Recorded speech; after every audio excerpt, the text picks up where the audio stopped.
Les amis, le dimanche, nous lisons l'évangile du jour et aujourd'hui, il s'agit de l'évangile de Luc au chapitre 16, les versets 19 à 31, pour parler de l'histoire du riche et du pauvre Lazare.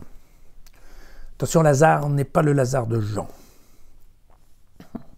Mais vous allez voir, cette histoire, tout comme dimanche dernier, est une réflexion globale de Luc sur l'argent. Il y avait un homme riche qui s'habillait de pourpre et de linge fin et qui faisait chaque jour de brillants festins. Un pauvre du nom de Lazare gisait couvert d'ulcères au porche de sa demeure. Il aurait bien voulu se rassasier de ce qui tombait de la table du riche, mais c'était plutôt les chiens qui venaient lécher ses ulcères. Or le pauvre mourut et fut emporté par les anges aux côtés d'Abraham. Le riche mourut aussi et il fut enterré. Au séjour de mort, comme il était à la torture, il leva les yeux et vit de loin Abraham avec Lazare à ses côtés. Alors il s'écria « Abraham, mon père, aie pitié de moi, envoie Lazare tremper le bout de son doigt dans l'eau pour me rafraîchir la langue, car je souffre le supplice dans ces flammes. » Et Abraham lui dit « Mon enfant, souviens-toi que tu as reçu ton bonheur durant ta vie comme Lazare, le malheur. Maintenant, il trouve ici la consolation et toi, la souffrance. De plus, entre vous et nous, il a été disposé un grand abîme pour que ceux qui voudraient passer d'ici vers vous ne le puissent pas, et que de là non plus, on ne traverse pas vers nous. » Alors, le riche dit « Mais je te prie alors, Père, d'envoyer Lazare dans la maison de mon père, car j'ai 5 frères, qu'ils les avertissent, pour qu'ils ne viennent pas, eux aussi, dans ce lieu de torture. » Et Abraham lui dit « Mais ils ont Moïse et les prophètes, qu'ils les écoutent. » Alors l'autre reprit « Non, Abraham, mon père, mais si quelqu'un vient à eux de chez les morts, alors ils se convertiront. » Abraham lui dit « S'ils n'écoutent pas Moïse ni les prophètes, même si quelqu'un ressuscite des morts, ils ne seront pas convaincus. » Voilà. C'est un beau passage. C'est un beau passage. Ils ne seront pas convaincus. Une très belle histoire, elle est exclusive. D'ailleurs, il n'y a que Luc qui parle de cette histoire-là. Il faut savoir qu'elle est complètement importée d'un conte légendaire égyptien du IVe siècle avant Jésus-Christ.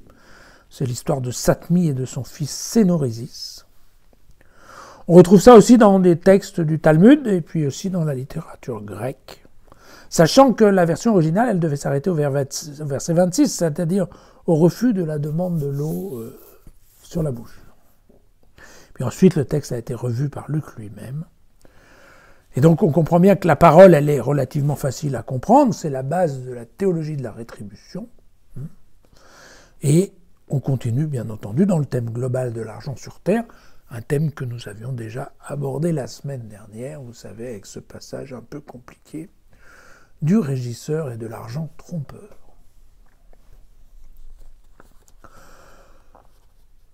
En termes de littérature, ce passage, il est bien foutu. Pourquoi ? Parce que vous voyez que cet homme riche, on ne connaît pas son nom. Il est très riche selon la description de ses vêtements. Il mange beaucoup, en tout cas plutôt plus que pas assez. Et on remarquera que Luc ne lui reproche aucunement sa richesse. Tout au plus lui reproche-t-il la façon dont son indifférence par rapport à ce type qui est à sa porte. Et vous vous souvenez que cette histoire, que les associés, enfin les gens qui vivent dans la communauté de Luc sont plutôt aisés et que donc Luc n'est pas très à l'aise pour critiquer la richesse. Le pauvre Lazare, lui, n'a rien à voir, donc une fois de plus, avec le Lazare de Jean, mais on comprend qu'il est très pauvre, qu'il n'est pas en bonne santé, puisqu'il a des ulcères.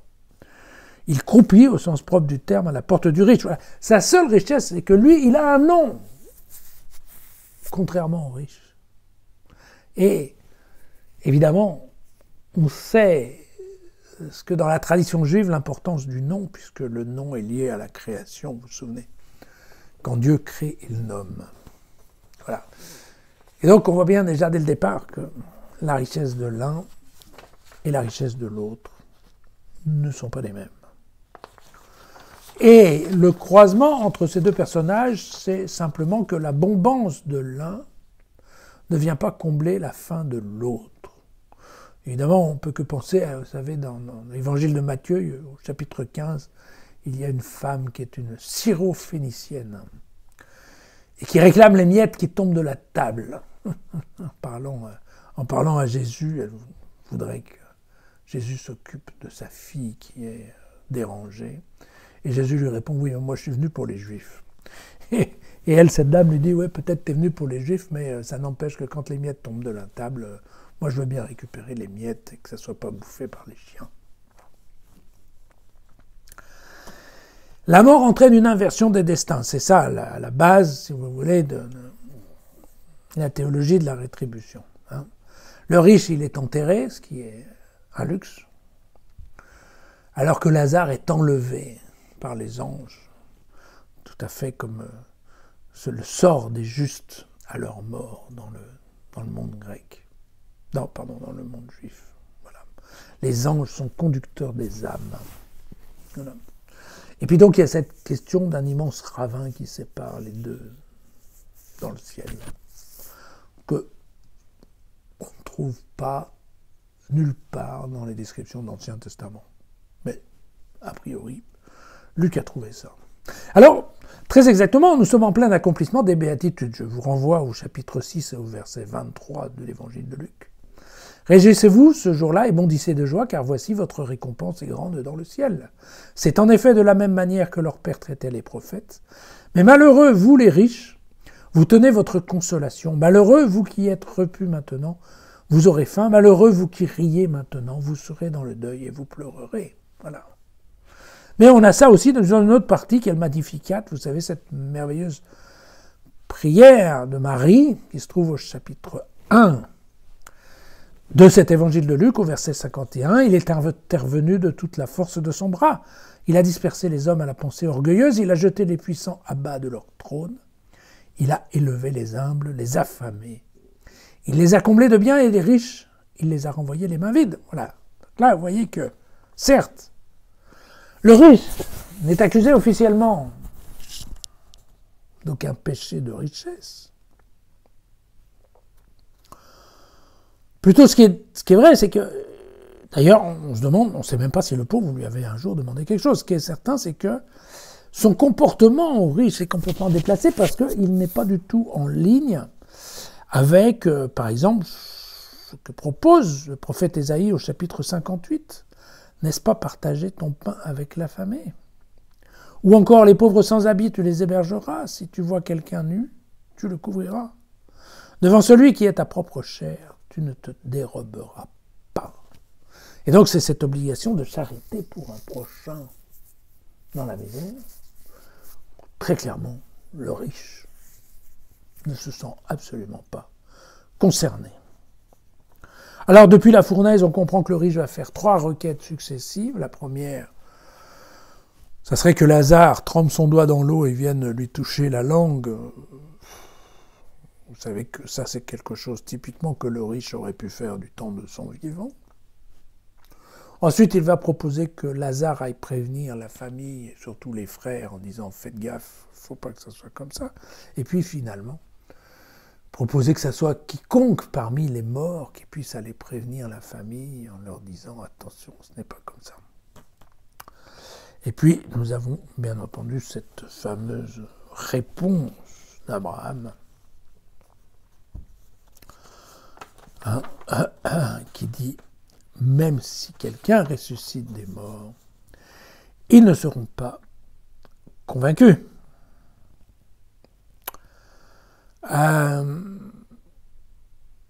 Et en effet, Luc nous semble le dire, attention, réagissez avant qu'il ne soit trop tard, parce que c'est quand on est vivant qu'on peut changer. Une fois qu'on est mort, c'est trop tard. encore une fois, Luc insiste sur l'éthique. D'accord? Et prévenir ceux qui sont encore sur Terre, c'est vrai que Luc a raison, ça ne sert pas à grand-chose, puisque vous voyez bien que ni la résurrection du Lazare de Jean, ni la résurrection de Jésus, en fait, rien n'a fait bouger les lignes. Du temps de Luc, on se rend bien compte qu'aucun des Juifs n'a été convaincu. Voilà. C'est un passage qui a souvent chagriné son public. Beaucoup d'incompréhension. Un peu comme le texte que nous avons lu dimanche dernier sur le régisseur et l'argent trompeur. Comment Abraham peut-il refuser 3 fois les demandes inoffensives du riche? Certes, il va justifier en disant que non, c'est pas possible parce qu'il y a les règles de l'équité et puis il y a ce fameux ravin entre les deux. Mais où est la miséricorde de Dieu? Où est le fameux pont possible qui permette à des gens de passer de l'un à l'autre?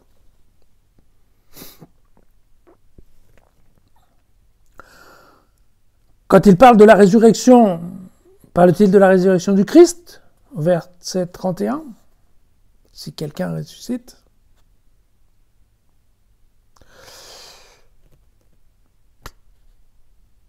Pourquoi Lazare?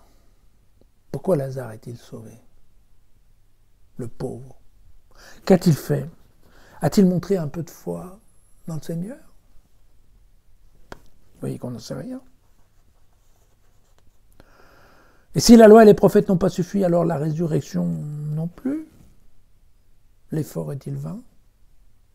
Comprenez que c'est un texte qui nous rend un peu mal à l'aise quand on essaye de regarder une projection. Mais c'est ça, Luc, il appelle chacun à une certaine éthique de vie, voilà, il l'a dit toute sa vie, mais par contre, voilà, le Seigneur demandera des comptes et c'est comme ça. Vous savez, c'est l'histoire de la porte étroite. Quand la porte est fermée, il ne reste plus que la porte étroite, et quand la porte étroite est fermée, c'est terminé. Les gens, vous crierez, mais tu ne nous reconnais pas, et Dieu répondra, mais non, je ne sais pas qui vous êtes. C'est cette idée de timing. Il faut le faire quand on est encore en vie. Après, c'est trop tard.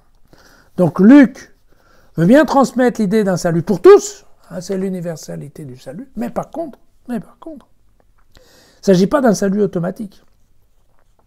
Il faut qu'il y ait un effort de la part de l'homme. Il faut qu'il implore Dieu. Et implorer Dieu, s'engager dans une conversion, il faut que ça soit fait du temps de vivant pour que, effectivement, on puisse voir un changement. Voilà. Le pardon, certes, peut être post-mortem, mais par contre, la demande de pardon, elle doit bien être faite avant le trépas d'une personne. C'est ça l'idée. N'attendez pas. Une fois que l'homme meurt, c'est terminé, il ne pourra plus demander pardon et donc il ne pourra pas se convertir, il ne pourra pas venir à Dieu. Voilà. À demain.